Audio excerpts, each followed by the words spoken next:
Trazer aqui um convidado nosso para perguntar sobre isso, né? Aproveitar que a gente está falando aí sobre o julgamento do Bolsonaro. Eu trouxe ele para falar sobre a Marina Silva, que ela foi atacada ontem. Eu vou perguntar para ele isso num segundo momento. Depois você pergunta, Henrique. A primeira pergunta que eu vou fazer para ele vai ser sobre esse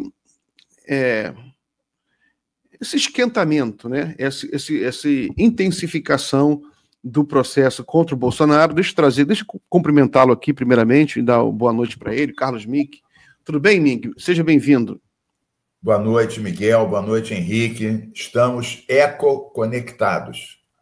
Muito bom, Mink. Tem muito o que falar aqui. Mas a primeira pergunta, já para que a gente está na empolgação aqui, né? Está nesse assunto sobre o julgamento do Bolsonaro.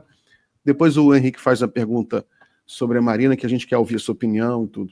É sobre o Bolsonaro está aí sendo julgado, há toda uma expectativa até que ele pode ser preso de forma preventiva, já que ele está começando a provocar, ele organizou uma manifestação em Brasília, ninguém acreditou, como é que ele pode ser tão cara de pau assim, e agora ligou para o Mourão, né, um risco muito grande de ser interpretado como obstrução de justiça, né, isso é clássico no Código Penal, você não pode intimidar outra testemunha, e o Mourão é testemunha do processo, uma das mais importantes.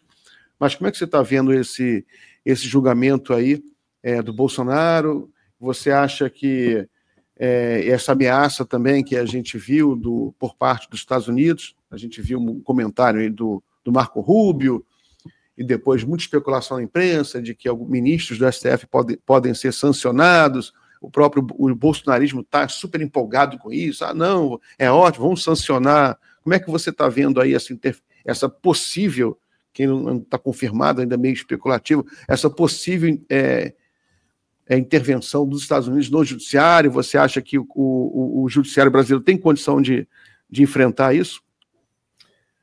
Bem, você, na verdade, levantou um rol de pontos importantes. Vamos por parte, como dizia um esquartejador conhecido aqui. Eu acho que o Bolsonaro não vai ser preso agora, será preso em setembro. Eu acho que a Procuradoria e o STF sabem que eles têm nas mãos o julgamento do século. Nunca no Brasil, generais dessa patente, ex-presidentes, foram julgados e serão, com certeza, condenados e presos. Eu acho que o STF está fazendo tudo certo. Eles mantiveram na turma, eles estão ouvindo as testemunhas, aquela divisão em 5 grupos para adiantar o processo e focar e mostrar, eu achei correta também. Eles estão tendo amplo direito de defesa e eles sabem que a bandeira deles sempre será: somos perseguidos. Portanto, eles não vão prender nunca o Bolsonaro antes dele ser condenado por vários juízes, porque todas as maluquices e bolsonarices que ele podia ter feito, ele já fez. Mas não vão pegar ele pelo imposto de renda, que nem o Al Capone. Vão pegar ele por uma trama golpista, né? Pelo punhal verde e amarelo, por toda a questão de obstruir os eleitores do Lula de chegarem lá, mandar seguir e monitorar ministros do STF, o próprio Xandão. Então, eu tenho uma convicção sobre esse ponto. Depois, em relação aos Estados Unidos, eu acho que isso é um mau passo, porque isso reforça o sentimento. Eu acho que o Itamaraty deveria ter tido hoje um tom um pouquinho acima, porque, na verdade, o STF pegou pesado em relação ao 03, né, ao Eduardo Bolsonaro, mas, na verdade, quem fez a ameaça pública foi o Rubio, que agora já deu uma pequena recuada. Então, eu acho que, para o brasileiro, independente da questão da polarização, eu acho que os bolsonaristas se enganam. O brasileiro tem um sentimento nacionalista. Um país que está fazendo as barbaridades que o Trump está fazendo, ameaçando as universidades, querendo anexar a Groenlândia, né? Ameaçou explodir, quase que explodiu mesmo, o livre comércio a nível mundial, né? Diz que vai acabar com uma guerra, não acaba com guerra nenhuma. Esse que quer perseguir os estudantes, quer perseguir as pessoas por suas opiniões, vem dar lições de democracia para o Supremo, né, que está aqui tendo um processo limpo, com todos os direitos constitucionais garantidos. Então, eu acho que isso fortalece o Supremo, porque mostra que o Supremo está sendo centrado, constitucional, e quem está atacando ele é um outro país, e quem está à frente desse outro país é um ensandecido, né, que está ameaçando tudo e todo mundo. Então, eu acho que o Supremo não dá um passo atrás por essa ameaça, ao contrário. Eu acho, talvez não agora, porque tem discussões comerciais, mas mais adiante é uma bandeira para o Lula. Dizer não, que nem ele botou aquele boné, né, o Brasil é dos brasileiros, eu acho que é o momento hoje de botar outra vez esse boné. Como isso? Então, quem vai dar lição de democracia? Né? O tirânico Trump? Não. E depois eu vejo que, vocês têm razão, o clima está se deteriorando.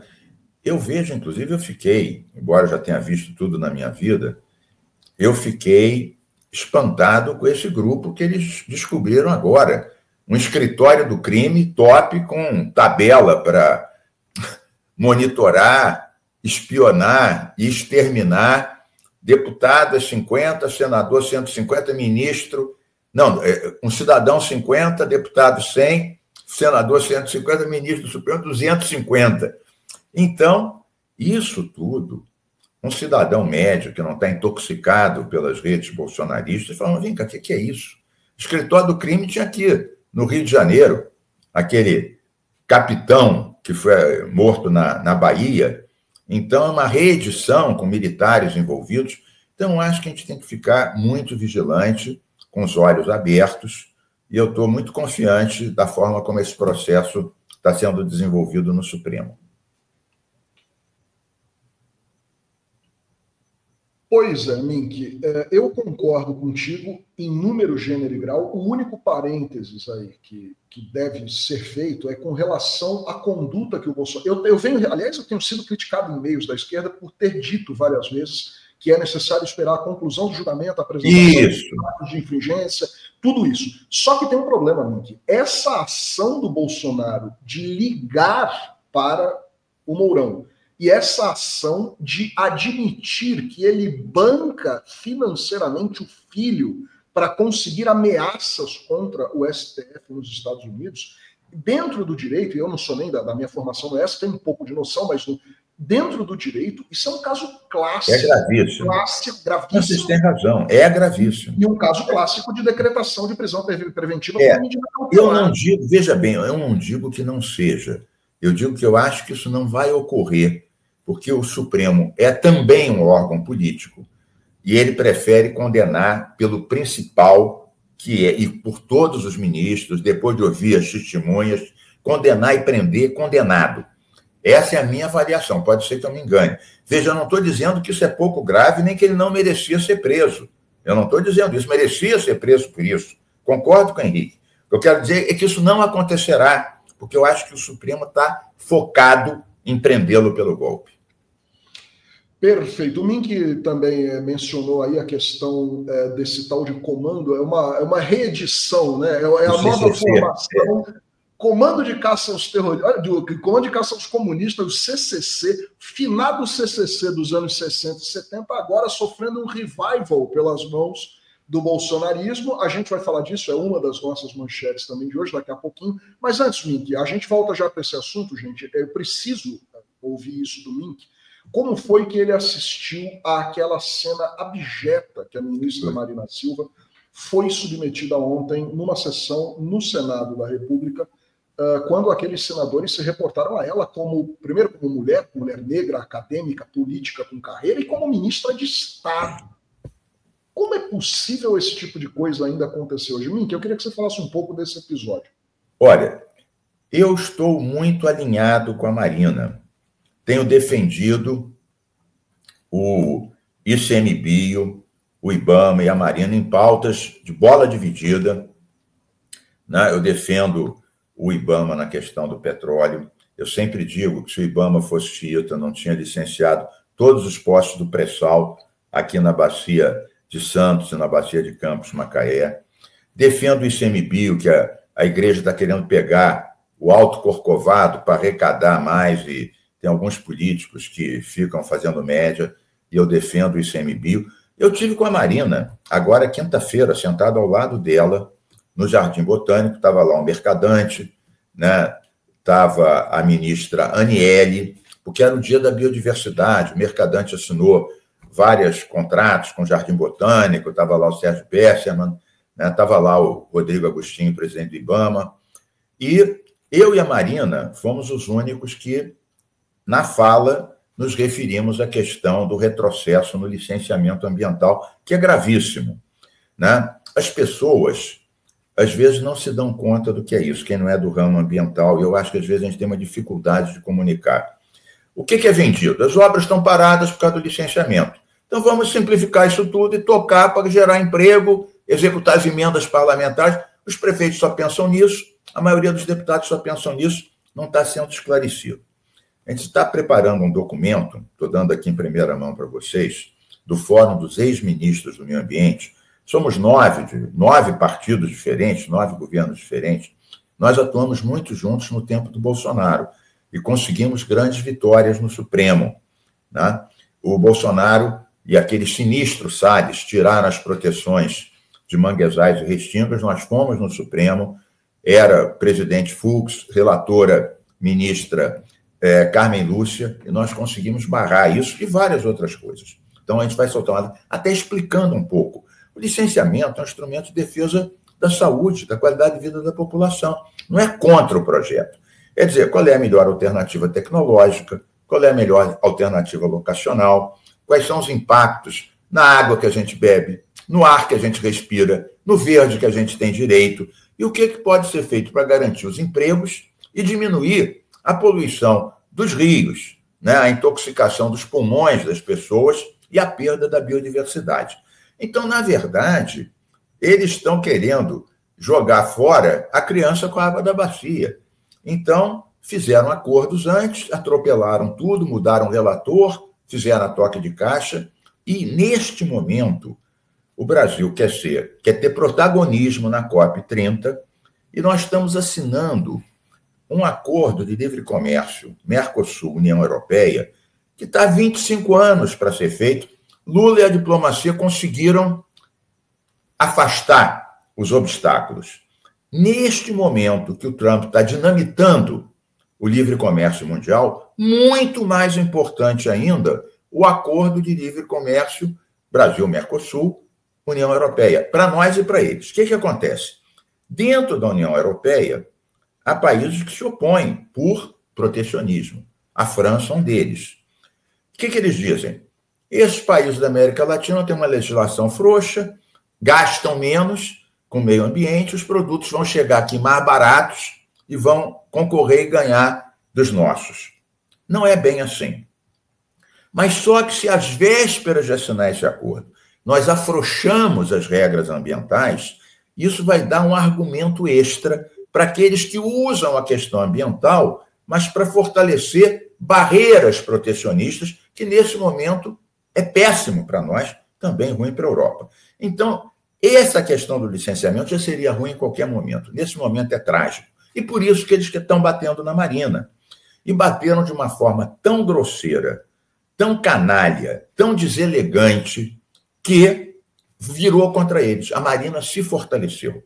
A Marina, ela estava um pouco isolada, tem gente no governo que não gosta dela, né? Os deputados só pensam, senador, tirando os nossos, que é uma minoria de excelentes parlamentares, né, da esquerda, da centro-esquerda, a maioria só pensa naquilo.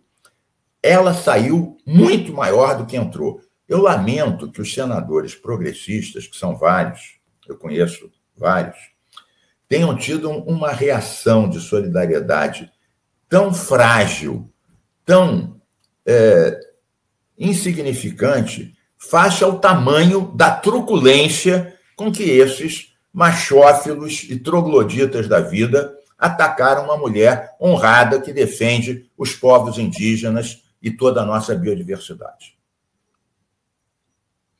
Perfeito, Mink. Eu também fiquei horrorizado com aquilo que a gente assistiu ontem. Eu acho que a pauta é discutível, mas não nos termos como aquilo. Claro. Discutir sempre, agredir nunca. Mas eles se deram mal, porque está todo mundo agora se solidarizando com a Marina e criticando a truculência.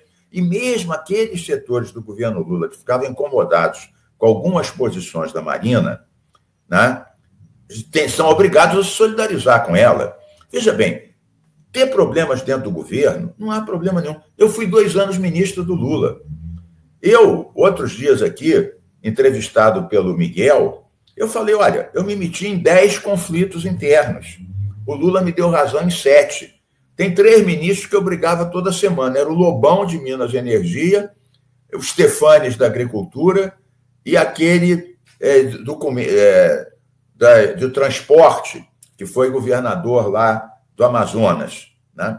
Então, as lutas da sociedade, num governo amplo, que é uma frente, elas se replicam dentro do próprio governo. Você tem que ter habilidade, você ganha algumas, perde outras. Eu, que só tive 2 anos no Ministério, consegui aprovar o Fundo Clima, o Fundo Amazônia, a regulamentação dos crimes ambientais, e o Brasil foi o primeiro país em desenvolvimento a ter meta de redução das emissões em 2 anos, enfrentando ministros que queriam me degolar. E o Lula me deu razão na maior parte dos temas. Então, tem que ter jogo de cintura. Não é algo extraordinário você ter disputas dentro do próprio governo. É até estranho não ter. Agora, essa truculência deles galgou, escalou um ponto tal que passou a ser algo que é impossível a um cidadão comum que gosta das mulheres, gosta do meio ambiente, é educado, não ficar, como você disse, chocado com aquele show sinistro de mau gosto e de horror. Mink, deixa eu só passar um recado aqui para os internautas. A gente está com uma audiência muito boa, para todo mundo deixar um like aí na live, sentar o dedo no botão de curtir para construir a audiência, é muito importante. Quem puder deixar uma pergunta aí para o Mink, eu combinei com ele pouquinho tempo hoje, para ele só fazer esse depoimento. Já estou na hora extra. Está na hora. O Mink é sempre assim, você pega ele e depois fica com hora extra com ele. Mas, Mink, então deixa aí o seu minutinho de comentário final para liberar você. Olha, eu acho que nós da esquerda e do centro-esquerda, nós que apoiamos o governo Lula, a gente está enfrentando uma situação difícil. A gente tem uma oposição que é desleal, mente e que é fortíssima nas redes sociais. Nós temos um governo que não está conseguindo acertar o prumo. Nós temos pautas importantíssimas. Por exemplo, zerar o imposto de quem ganha até 5 mil. É estratégico. Levantar a bandeira da escala 6x1, que é uma bandeira que interessa aos trabalhadores direto, e setores do governo que antes eram temerosos já estão começando assim. No 1º de maio, o próprio Lula falou disso e outros estão falando. A gente tem bandeiras muito importantes. A gente não pode se perder em questões menores. Não, porque o Haddad consultou, não consultou antes. A Marina é muito rígida, porque a gente tem que focar naquelas questões que vão permitir a gente recuperar a popularidade, isolar a direita e, claro, melhorar a vida das pessoas, melhorar a qualidade dos serviços, garantir a proteção ambiental e, claro, isolar esses golpistas que serão levados à prisão. Mas o bolsonarismo não vai acabar com isso. A gente tem que derrotá-los na base, nas redes sociais, e vocês fazem um trabalho maravilhoso. Eu quero louvar o trabalho que vocês fazem. Vocês ouvem todo mundo, fazem um debate de alto nível, não são chapa branca, discutem, analisam, trazem pessoas que têm olhares diferentes e dão uma grande contribuição para avançar o pensamento crítico, o pensamento socialista, o pensamento progressista no país. Parabéns pelo trabalho que vocês fazem. Pessoal, vamos colaborar aqui. Eu sou um dos que colabora aqui. Volta e meia, o Miguel me passa um SOS aqui, eu sempre colaboro. Vamos contribuir, porque essa mídia ecológica progressista precisa do nosso apoio. Maravilha, Mink, muito obrigado. É verdade, o Mink sempre ajuda aí. Mink, um forte abraço, até a próxima, então. Saudações planetárias e biodiversas para vocês. Valeu, grande Carlos Mink, nosso camarada sempre presente. Obrigado, Mink.